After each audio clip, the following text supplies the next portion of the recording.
Покупательский бум невиданного масштаба. Всего за 3 минуты выручка китайского интернет-гиганта Alibaba достигла 10 миллиардов юаней. Это $1,5 миллиарда или 89 миллиардов рублей.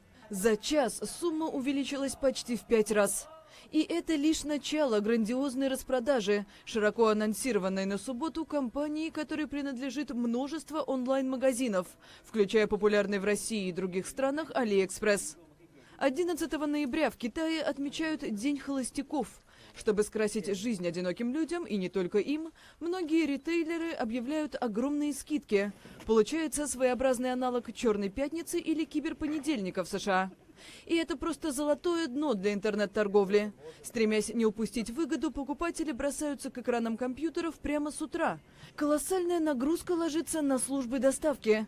Почтальонам, людям и роботам предстоит в ближайшие пару дней отправить больше 1,5 миллиарда посылок. В компании Alibaba считают, что к невиданному росту продаж привело усиление среднего класса в Китае.